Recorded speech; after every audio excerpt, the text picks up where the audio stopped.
धना का खेल निप जाए वो गुरु जी धनाना वाले जो दुनिया रचने वाले हैं वो गुरु जी धनाना वाले हैं जो भक्तों के रखवाले हैं वो गुरु जी धनाना वाले हैं जो सतयुग में भी आए थे और मनु को वेद पढ़ाए थे जो सतयुग में भी आए थे और मनु को वेद पढ़ाए थे जो वामदेव कहलाए थे वो गुरु जी धनाना वाले हैं जो वामदेव कहलाए थे वो गुरु जी धनाना वाले हैं जो दुनिया रचने वाले हैं वो गुरु जी धनाना वाले हैं जो भक्तों के रखवाले हैं वो गुरु जी धनाना वाले हैं जो त्रेतायुग में आए थे नर नील के गुरु कहाए थे जो त्रेतायुग में आए थे नर नील के गुरु कहाए थे जो राम सेतु बनवाए थे वो गुरु जी धनाना वाले हैं जो राम सेतु बनवाए थे वो गुरु जी धनाना वाले हैं जो दुनिया रचने वाले हैं वो गुरु जी धनाना वाले हैं जो भक्तों के रखवाले हैं वो गुरु जी धनाना वाले हैं जो द्वापर में भी आए थे पांडवों का शंख बजाए थे जो द्वापर में भी आए थे पांडवों का शंख बजाए घर विदुर के भोजन खाए थे वो गुरु जी धनाना वाले हैं घर विदुर के भोजन खाए थे वो गुरु जी धनाना वाले हैं जो दुनिया रचने वाले वो गुरु जी धनाना वाले हैं जो भक्तों के रखवाले हैं वो गुरु जी धनाना वाले हैं जो लहर तारा में आए थे जुल्हा के पूत कहाए थे जो लहर तारा में आए थे जुल्हा के पूत कहाए थे मगर में खेल रचाए थे वो गुरु जी धनाना वाले हैं जो मगर के रखवाले हैं वो गुरु जी धनाना वाले हैं जो भक्तों के रखवाले हैं वो गुरु जी धनाना वाले हैं जो ग्रंथ को रचने वाले थे बलराम की गौ चराए थे जो ग्रंथ को रचने वाले थे बलराम की गौ चराए थे जो नाम गरीब रखवाए थे वो गुरु जी धनाना वाले जो नाम गरीब रखवाए थे वो गुरु जी धनाना वाले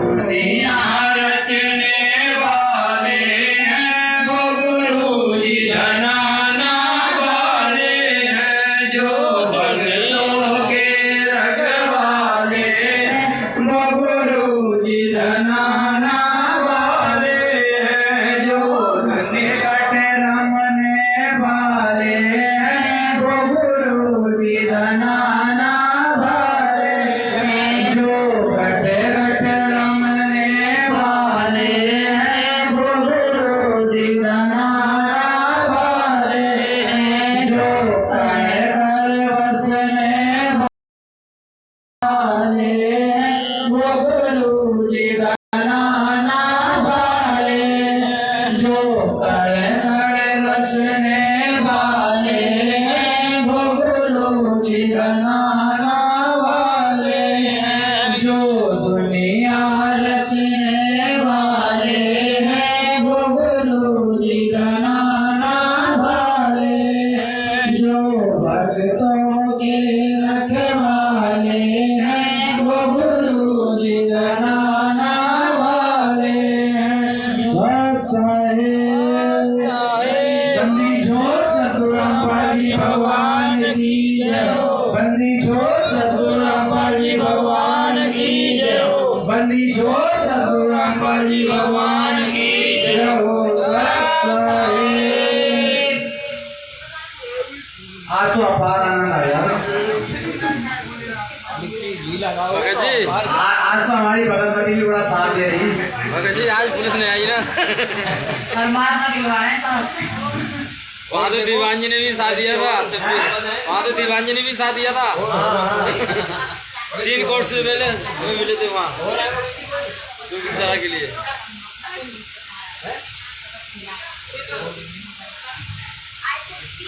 एक छोटा सा शब्द बहुत लगभग मैंने 2011 में बनाया था वो आधा ही रह गया तो पूरा नहीं कर पाया सही सुना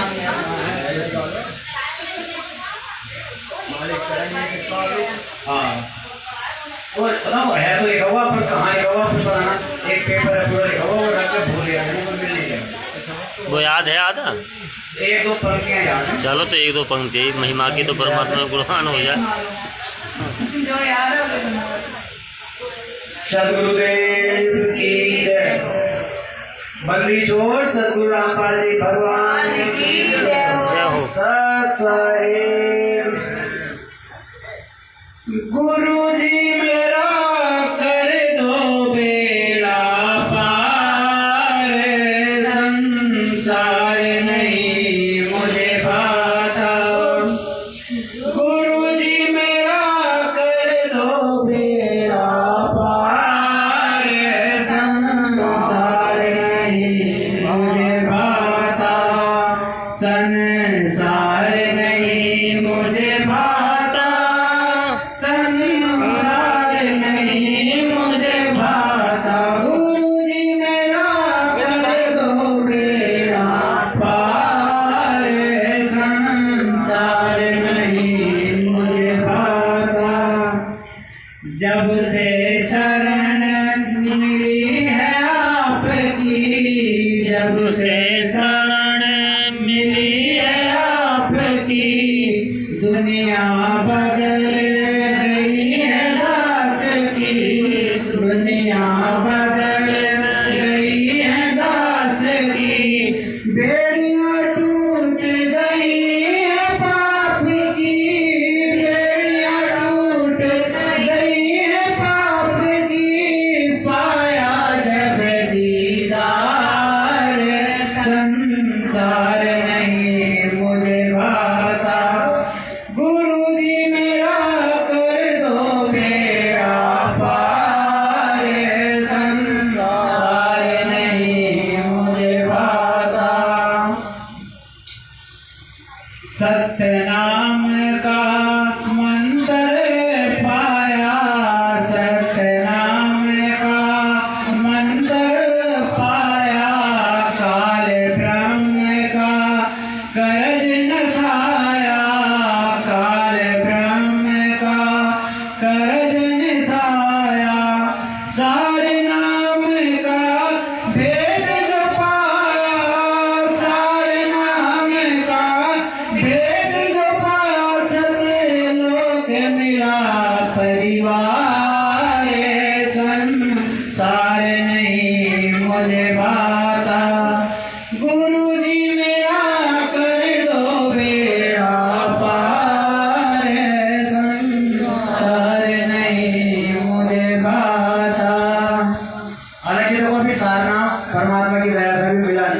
लेकिन एक कल्पना हुई थी कि सार नाम जब मिलेगा तो वो जन्म जन्मांतर का पिछड़ा परिवार, जो सतलोक में परमात्मा कहते हैं कि आपके इतने बड़े घर बने हुए हैं जैसे पृथ्वी, विमान आपके दरवाजे पर खड़ा हुआ, आपके शब्द का इंतजार करने के लिए, तुरंत शब्द से कहीं भी ले जाओ उसे घुमा के। तो उसकी कल्पना में कहते जब सार नाम परमात्मा दया करेंगे तो वो सत्यलोक का वो परिवार मिलेगा जो हमसे पिछड़ा हुआ है। अब वो तो वहां से देख रहे होंगे, परमात्मा बताते हैं कि सत्यलोक से यहाँ की हर चीज दिखाई देती है। तो हमारे परिवारी जन वहाँ पे पिछड़े हुए हैं वो देखते होंगे कि देखो आज वो वहां घूम गया, आज वो वहां घूम गया ना। अब कब परमात्मा दया करेंगे, कब वो सत्यलोक का पिछड़ा हुआ परिवार मिलेगा। तो एक अर्थ और है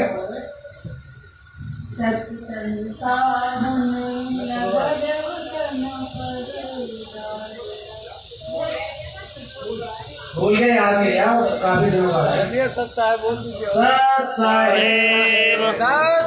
बंदी छोड़ सदगुरु रामपाल जी भगवान की जय हो।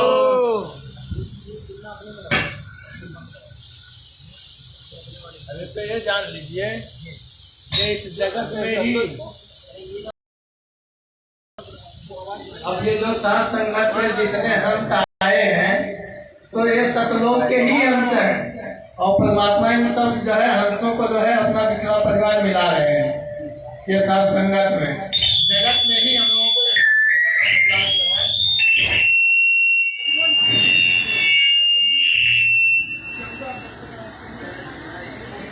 सत साहिब चार्जिंग पे लगा दिया, चार्जिंग में लगा दिया। अच्छा ये चार्जिंग नहीं है, अच्छा अच्छा दिन दिन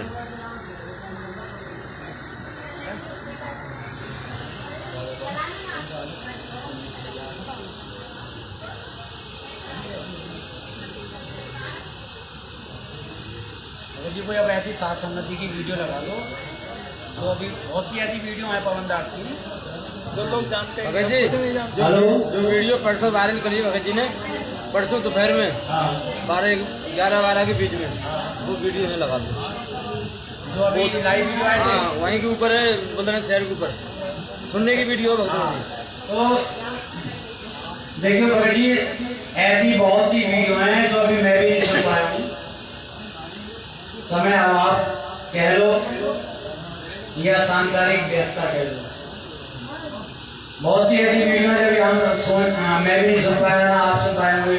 तो ऐसा है कि आज हम सब लोग परमात्मा की दया से इस सात संगति के माध्यम से यहाँ सभी उपस्थित हैं। तो कोई ऐसी वीडियो लगा लें पवन दास जी की, जिसमें देखो वीडियो तो सारी अच्छी हैं और हर वीडियो में कोई ना कोई रहस्य छिपा हुआ है। जब हम उस वीडियो को सुनते हैं शुरू से लास्ट तक, तब ऐसा लगता है कि एक और सुनो, और तब तक पता चलता है कि वो रात हो गई, क्योंकि कोई वीडियो 2 घंटे की, कोई 2.5 घंटे की, कोई 5 घंटे की है। लेकिन जब तक एक अभी व्हाट्सएप पे आ रही हैं 1-1 घंटे की, जो अब वो बना कर मैसेज डाल रहे हैं। हाँ तो उसमें से कोई भी जैसे सोने चांदी के ऊपर है या और अन्य और किसी जानकारी के ऊपर है, व्हाट्सएप पे आई है। वो लाइव ऐसा तुम्हारा मोबाइल थोड़ा 17% कुल रह गया था, तो मैंने अपने मोबाइल से चालू किया है मेरा। हाँ, अगर है चार्जिंग का कोई हिसाब तो अपना लगा दो। वैसे यहाँ बोर्ड होना चाहिए था। अच्छा उसका इंतजाम नहीं किया LCD का? अगर एक LCD होती तो मोबाइल लगा दो, यहाँ मोबाइल से ऐसे लाइव अपना थोड़ा सबको दिखाते रहेंगे और वो करते रहेंगे, आवाज़ चलती रहेगी इस माइक के द्वारा। लाओ इसका परसेंटेज में तो एक वक्त दे दो अपना मोबाइल।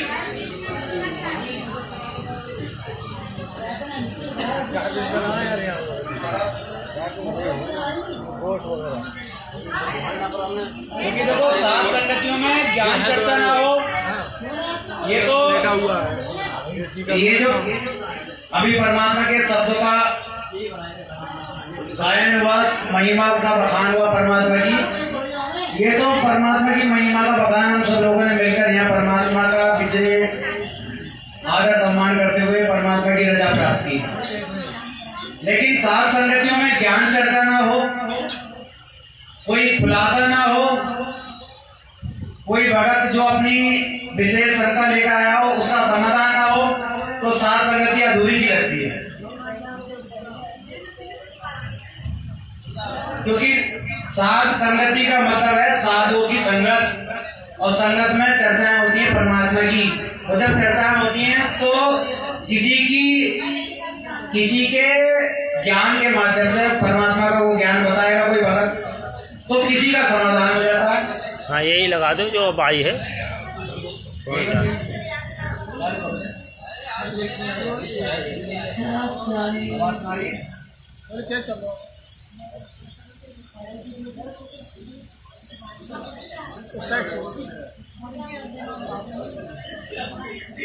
हमें एक बात हम बल मिले और परमेश्वर हम सभी भाई हैं,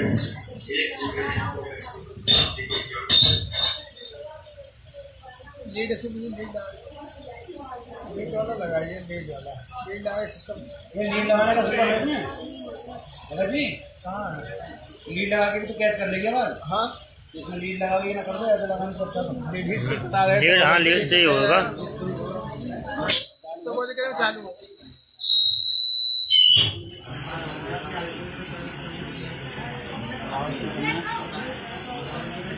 चालू करो।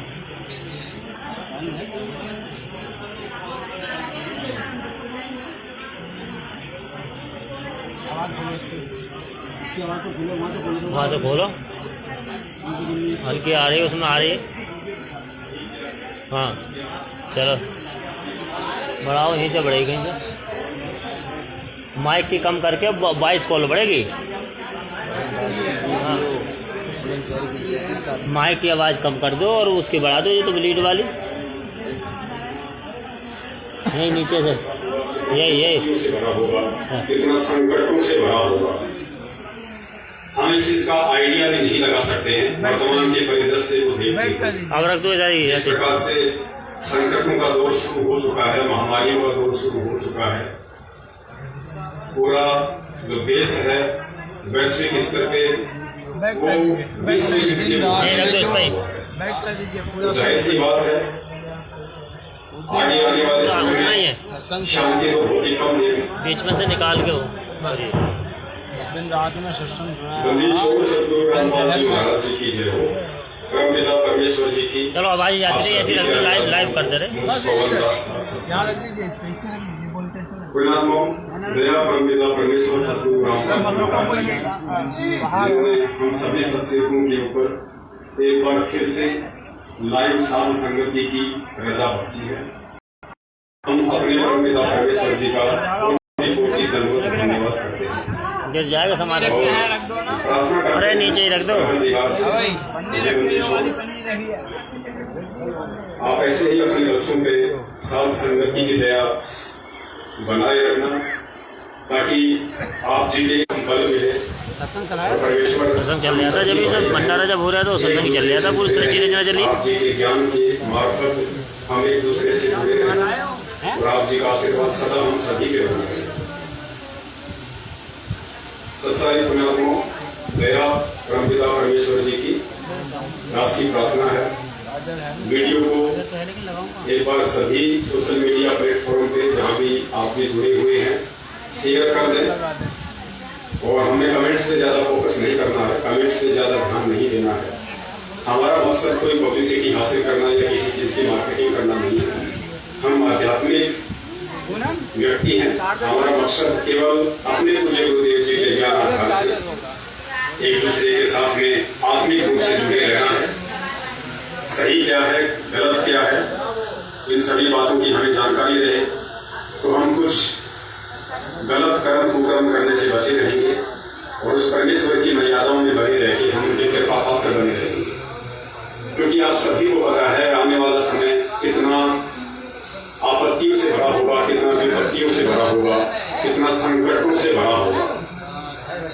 हम इस चीज का आइडिया भी नहीं लगा सकते हैं वर्तमान के परिदृश्य को देखते हुए। जिस प्रकार से संकटों का दौर शुरू हो चुका है, महामारियों का दौर शुरू हो चुका है, पूरा जो देश है वैश्विक स्तर पे वो विश्व युद्ध के मुहाने में खड़ा हुआ है।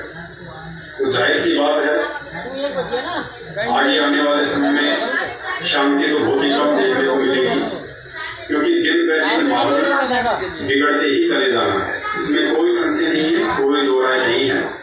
जब तक वो परमपिता परमेश्वर हिसार जेल से बाहर नहीं आ जाता है, तब तक पुण्यात्माओं हम अब बिल्कुल भी आगे शांति की कोई उम्मीद ना करें। इस जगत में माहौल बिगड़े ही बिगड़ेगा, क्योंकि वो परमेश्वर जेल में बैठने के लिए नहीं आया। अगर वो जेल में बैठा रहा, बाहर दुनिया यूं चलती रही, तो फिर कोई मतलब नहीं निकलेगा। परमात्मा को 7 साल हो गई है हिसार जेल में बैठे हुए। वो जेल में बैठने नहीं आया है। दुनिया को जब तक अपनी औकात का पता नहीं चलेगा, जब तक अपने कर्मों के परिणाम दुनिया के सामने नहीं होंगे, और दुनिया को जब तक वो भय नहीं बनेगा अपने प्राणों का, तब तक दुनिया जागने वाली नहीं है। और ये होके रहेगा, क्योंकि गुरुदेव अक्सर सत्संगों में जिक्र करते हैं कि जीव कभी अपनी हार नहीं मानता, और जो परमात्मा होता है वो हार माना के रहता है। तो जाहिर सी बात है, अब जीव के हार मानने का समय आ चुका है, और हार जीव तभी मानेगा जब हर तरफ से सारे के सारे सहारे उसके समाप्त हो जाते हैं। जब ये आत्मा दुखी होती है, तभी इसको परमपिता परमेश्वर की याद आती है, अन्यथा ये गफलत में रहती है। गुरुदेव काफी बार सत्संगों में जिक्र कर चुके हैं।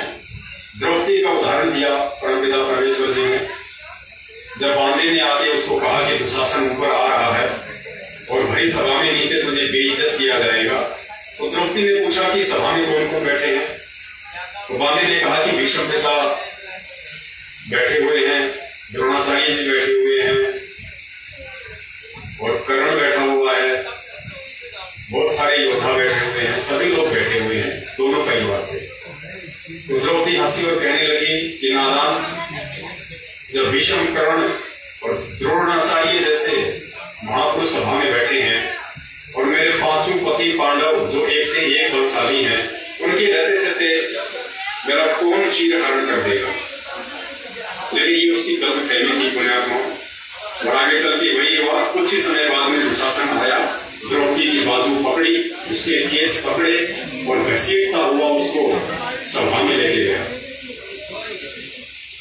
और दुर्योधन के आदेश पे जब उसने चीर हरण करने के लिए द्रौपदी की साड़ी का पल्लू खींचा, तो द्रौपदी ने उस समय सहायता भरी नजरों से सभी की तरफ देखा, लेकिन भीष्म पितामह की भी गर्दन नीचे थी, द्रोणाचार्य जी की भी गर्दन नीचे थी जो उनके गुरु थे, और कर्ण जैसे योद्धाओं की भी गर्दन नीचे थी। द्रौपदी को कुछ भी समझ में नहीं आ रहा था कि सब क्या चल रहा है। उस समय बाद में उसने अपने 5 पति पांडवों की तरफ देखा, तो उनकी भी गर्दन नीचे थी। और जब द्रौपदी को कहीं से कोई सहारा नजर नहीं आया, उसे लगा कि वास्तव में अब तो तेरा चीरहरण होके ही रहेगा, तब उसने अपनी आत्मा से पुकार की थी, उस परमपिता परमेश्वर से। हालांकि द्रौपदी का गुरु श्री कृष्ण जी था, लेकिन गुरु जी कहते हैं कि जब इस आत्मा के ऊपर कोई विशेष आपत्ति आती है, संकट आता है, तो ये देव देवताओं को भूल जाती है, ये छोटे मोटे संत महंतों को भूल जाती है, जिनकी हम खोट लेके बैठे होते हैं। उस समय इस आत्मा को केवल उस परमपिता परमेश्वर की याद आती है।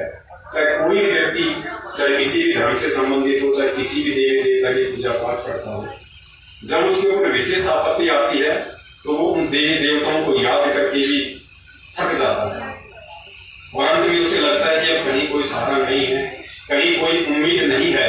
तो फिर वो अपनी आत्मा से उस परमपिता परमात्मा से पुकार करता है कि हे मालिक, हे सारी सृष्टि के रचनहार, हे जगत पिता, हे परमेश्वर, आप ही हो रक्षक, आपके अलावा अब कोई नहीं है।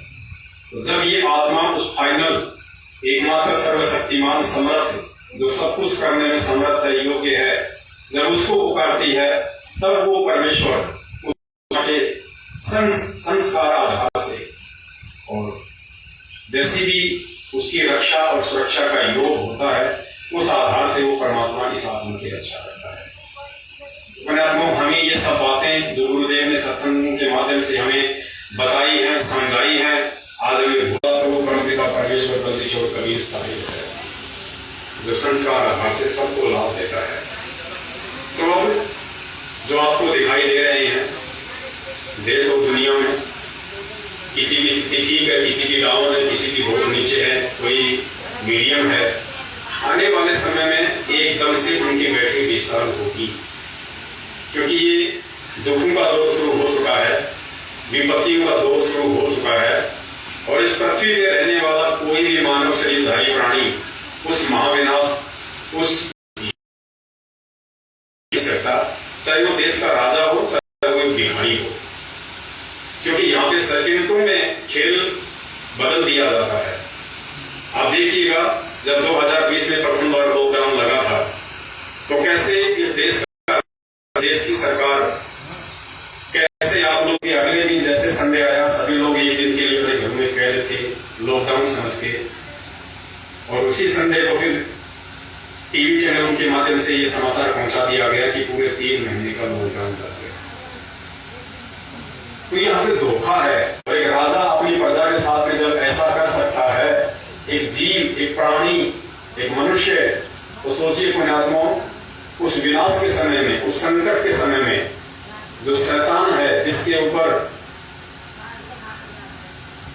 पास में सारी पावर है, सारी शक्तियां हैं, और उस शैतान के अधीन ये सभी देशों के राजा महाराजा कार्यरत। सोचिए जब वो विनाश का समय शुरू होगा, तो युग परिवर्तन का समय शुरू होगा, तो वो किस तरीके से धोखाधड़ी करेगा, किस तरीके से छल बल और सभी अनैतिक नीतियां अपनाते हुए जीवन को मारने की भयंकर कोशिश करेगा। तो वो समय ज्यादा दूर नहीं है, शुरुआत उसकी हो चुकी है। और उस समय में केवल इस पृथ्वी पे रहने वाले मानव शरीरधारी जितने भी प्राणी हैं, भाई बहन हैं, माता पिता बुजुर्ग बच्चे हैं, लगभग आज पूरे विश्व की 7.5 से 8 अरब जनसंख्या है। और आप यकीन मान के चलना, उस समय से पहले बहुत सारी जनसंख्या की छटनी हो जाएगी। लोग आज अपने घरों में आराम से बैठे हुए हैं, लेकिन पता भी नहीं चलेगा कि रातों रात कितने गांव तबाह हो गए, कितने शहर तबाह हो गए। जब अमेरिका ने जापान के हिरोशिमा और नागासाकी के ऊपर परमाणु बम गिराए थे, तो उस समय उन लोगों ने उम्मीद भी नहीं की थी कि रातों रात पूरा शहर दफन हो जाएगा, बर्बाद हो जाएगा। तो सोचिए पुण्यात्माओं, वो विनाश का समय जो निकट आता जा रहा है, उस विनाश के समय में किस कदर ये काल भगवान तांडव मचाएगा, इसकी कोई कल्पना भी नहीं कर सकता है। और उस विनाश के समय में एकमात्र सहारा, एकमात्र उम्मीद, एकमात्र चिराग, एकमात्र रोशनी, चाहे वो जीवन बचाने की हो, चाहे वो पालन पोषण की हो, एकमात्र वो सहारा केवल परमपिता परमेश्वर सदगुरु रामपाल जी महाराज जी ही होंगे। देखिए, इस बात को काफी लोग स्वीकार नहीं करेंगे, उनके गले से ये बात नहीं उतरेगी, क्योंकि पहाड़ उतरने नहीं देता है। लेकिन सत्य हमेशा सत्य ही रहेगा, और सत्य एक दिन सबके सामने आके रहेगा। ये संदेश इसीलिए दिए जा रहे हैं ताकि अनजान लोग समझें, उनके सत्संग सुने, भविष्य वक्ताओं की भविष्यवाणियों पे ध्यान दें, और फिर विचार करें कि वास्तव में उन भविष्य वक्ताओं की भविष्यवाणियां आज वर्तमान में किस संत पे, किस महापुरुष पे खरी की खरी करती हैं। और समझदार को समझने में देर नहीं करनी चाहिए। साथ ही हमारे जितने भी भगत भाई बहन हैं, जो उस कलयुग के अवतार, उस कल की अवतार जिसको लोग अभी तक फेसबुक और यूट्यूब पे ही ढूंढ रहे हैं, वो कल की अवतार जो हिसार जेल में बैठा हुआ है, परम पूज्य सदगुरु रामपाल जी महाराज, उस कल की अवतार की शरण में जितने